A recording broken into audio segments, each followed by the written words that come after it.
Bonjour les amis, bonjour à tous. Eh ben vous avez vu les amis, on a des journées merveilleusement belles, fraîches c'est sûr, on avait quoi 0 degré. Et bon bah on est mi-février et je vous donne les derniers petits conseils avant de se lancer vraiment en extérieur dans les semis. Et ben moi je vais profiter, comme je vous l'ai déjà annoncé hier, de travailler ma terre. Alors on a déjà fait une première passe ici avec le motoculteur, autrement dit un petit peu de fraisage à 10 cm du sol, pas profond.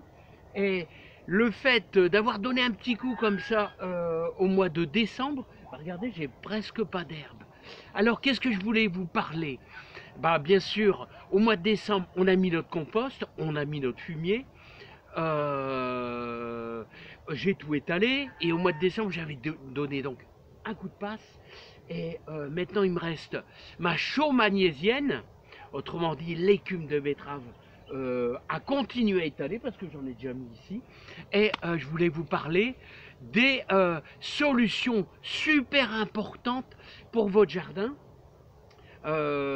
De l'utilisation des cendres de bois, autrement dit c'est du calcium, c'est du potassium, il y a du phosphore, c'est très bon, ça relève le pH de votre sol, autrement dit un petit peu comme la chaux, ça permet que chaque année quand vous mettez du fumier, eh bien, vous acidifiez votre sol, ainsi qu'avec feuilles, gazon, tout ça, et ben en mettant de la cendre de bois, vous améliorez, parce il y a des légumes qui adorent la chaux comme les cendres de bois, les haricots verts, les petits pois, tout ça, les pommes de terre, c'est super bon. Alors comme je vous dis toujours, moi je vais en mettre et 2 poignées par mètre carré. Alors vous voyez comme ceci, hein, en gros. Alors vous voyez, hop, hop, hop. Voilà, ça c'est la première utilisation. Voilà. Alors, je prends une grosse poignée moi. Allez, une grosse poignée les amis. Hein. Voilà. Alors, et une deuxième utilisation des cendres, hein, c'est que moi je m'en sers aussi pour cicatriser mes arbres fruitiers, vous savez, qui cassent avec la tempête. Ou alors, ou alors quand il y a trop de fruits, parce que là j'ai un prunier, il y a eu trop de fruits et la branche a cassé. Alors je vais vous faire voir, c'est très très bon, ça chasse un petit peu tous les insectes qui vont aller à l'intérieur et on va badigeonner un petit peu notre arbre fruitier là qui est endommagé. Allons-y les amis. Alors vous voyez les amis, pour ceux qui font du greffage comme moi, c'est un arbre que j'ai greffé, vous voyez, à, on va dire, 1,70 m de haut. Vous voyez, la greffe est ici. Eh bien écoutez, il faut toujours essayer de faire du greffage, mais le plus bas possible. Parce que l'arbre, il est devenu grand, il est à environ 7 mètres de haut, c'est un prunier.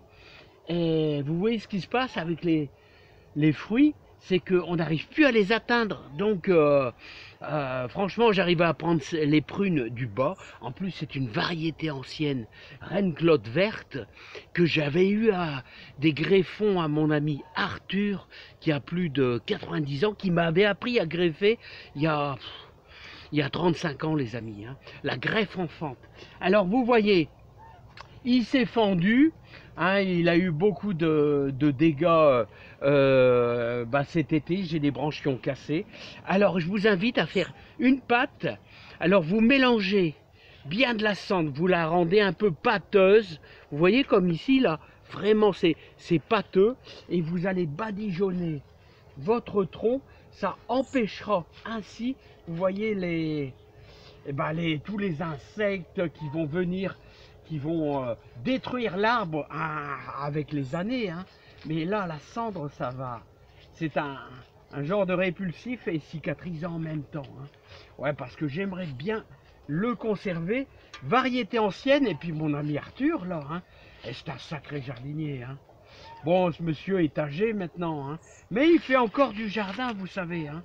Et il faut toujours écouter un petit peu ce que disent les anciens. Ils ont vraiment beaucoup de connaissances.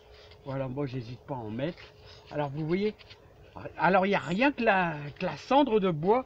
À la longue, bien sûr, ça rentre un peu dans les, comment je pourrais dire, l'écorce. Alors tout ce qui est arbre malade, choses comme ça, vous faites ça, c'est super bon. Hein. Voilà. Hein. En tout cas, il y a quand même eu pas mal de dégâts, vous savez, avec les coups de vent. Alors je vous conseille de faire ça.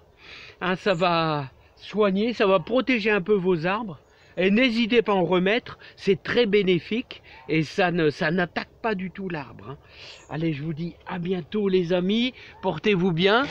Moi, je vais continuer les amis à travailler ma terre cet après-midi. Ça sera la journée travail de la terre. Et n'oubliez pas, début mars, vous allez pouvoir commencer à tailler vos rosiers. Début mars.